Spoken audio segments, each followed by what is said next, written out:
Los Angeles, the city of dreams, sunshine, and a stark, often brutal wealth disparity. While the average middle-class household income in L.A. County hovers around $78,000 and the median home price eclipses $950,000, a different class operates in an entirely separate stratosphere. They don't just live in L.A., they own it.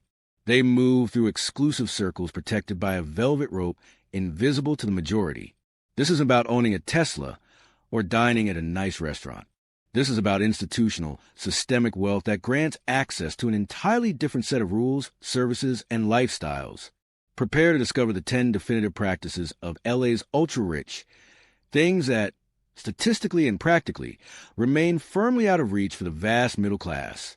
Number 1. The residential fortress. True seclusion in the urban jungle. The middle-class dream of a single-family home in a decent LA neighborhood is often realized with a mortgage that consumes nearly 40% of their gross income. The rich, however, are buying land, not just houses.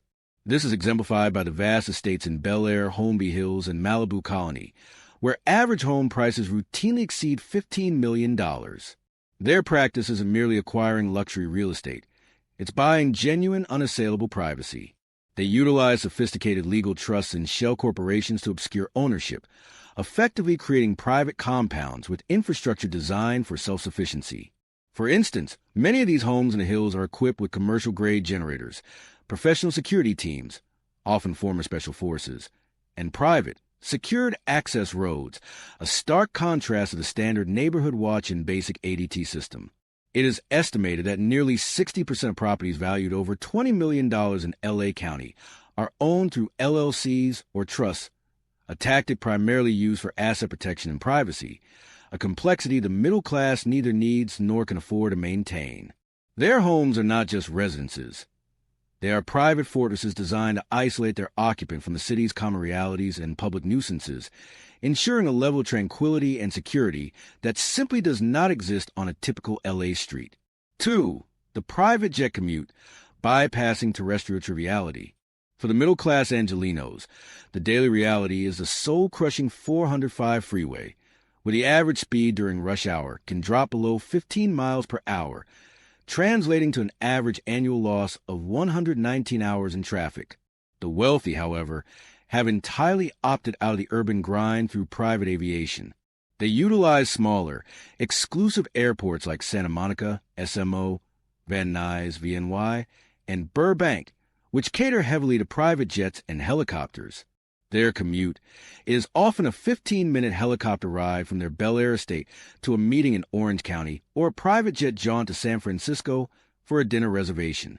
The operational cost of a small private jet, like a Cessna Citation, is estimated to be over $5,000 per flight hour, a figure that is more than the average middle-class family's monthly disposable income. This practice is about reclaiming the most precious non-renewable asset, time.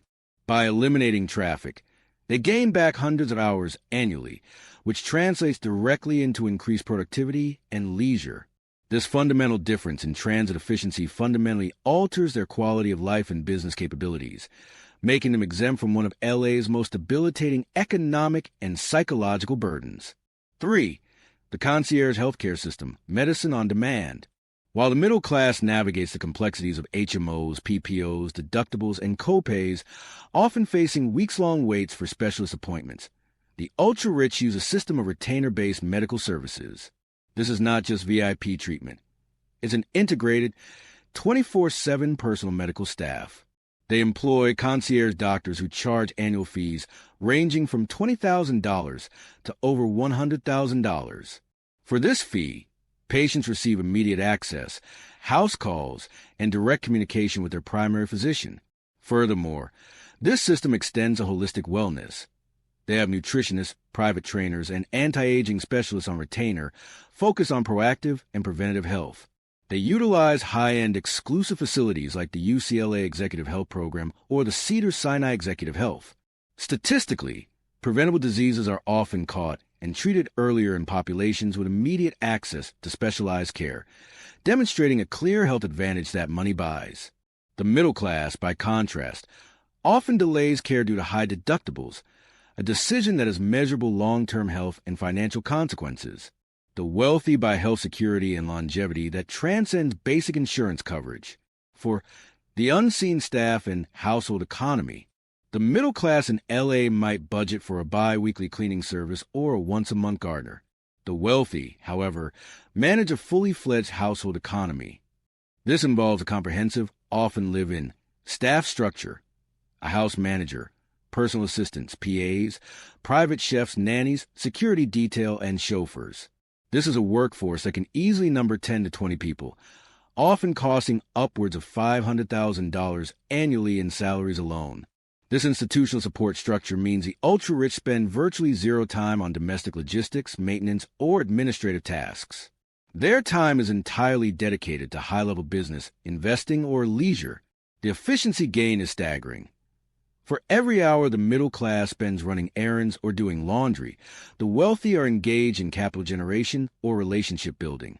This complete outsourcing of life's mundane necessities is the ultimate luxury, providing a level of cognitive freedom and efficiency that is an absolute impossibility for those who must manage their own lives.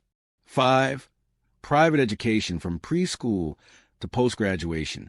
The LA middle class often struggles with the quality and logistics of the public school system, or sacrifices a significant portion of their income, up to 20% for one child, for a decent private school.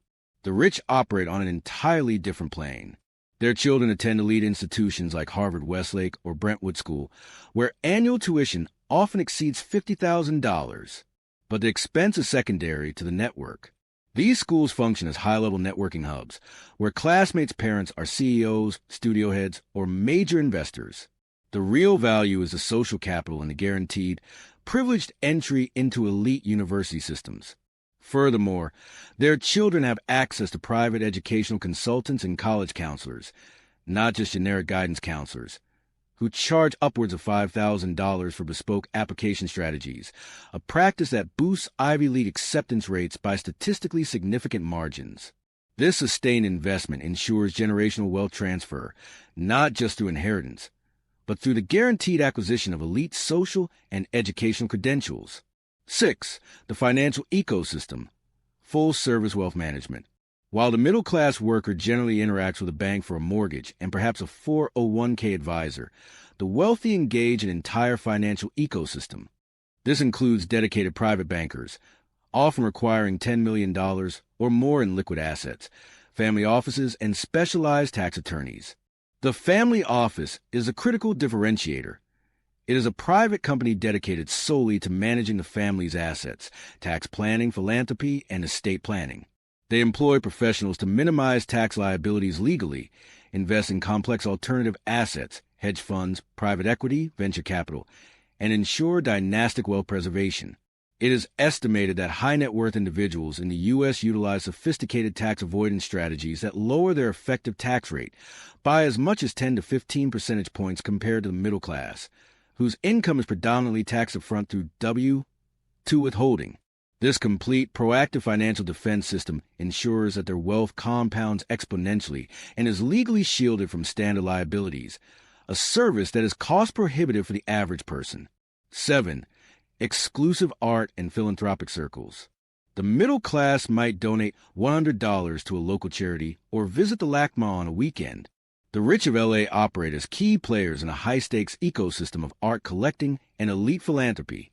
Their donations, often 7- and 8-figure sums, buy them seats on the boards of institutions like the Museum of Modern Art MoMA or the Los Angeles Philharmonic. This is not purely altruistic. It is a critical strategy for social signaling, tax optimization, through art and charitable deductions, and accessing exclusive social circles. Art collecting, for example, is often treated as an asset class, with high-value pieces stored in climate-controlled, secure vaults and appreciating tax-free. They attend private, invitation-only previews at galleries and auction houses like Christie's and Sotheby's, where multi-million-dollar transactions occur before the public is even aware the pieces are available. This merger of culture, finance, and social networking solidifies their status at the apex of the LA power structure. 8. The luxury of unimpeded aesthetics and personal branding. For the average LA resident, self-care is a budget decision. For the wealthy, it is a non-negotiable, full-time investment overseen by professionals. This involves exclusive, high-cost practices that maintain and enhance their personal brand and aesthetic. They have permanent access to top-tier stylists, makeup artists, and image consultants who curate their public appearance, wardrobe, and even social media presence. They frequent discreet, members-only wellness centers that offer bespoke treatments, often involving cutting-edge and extremely expensive cosmetic procedures that are years away from mainstream availability. This isn't vanity. It's an investment in their public image, which is often directly tied to their business and social success. Their physical presence is managed with the same meticulous attention to detail as their financial portfolio, ensuring they always present an image of power, health, and effortless perfection, a luxury that demands dedicated, non-stop professional management and staggering monthly expenditures. 9. The gated social scene, membership in elite clubs. While the middle class socializes at public parks, bars, or restaurants, the rich operate within a network of exclusive, often generations-old, private clubs. In L.A., this includes institutions like the Jonathan Club, the California Club, Soho House, with a steep membership fee and vetting process, and various exclusive golf and country clubs like Bel Air Country Club. Membership in these clubs can require a six-figure initiation fee and monthly dues, but the true cost is the social hurdle.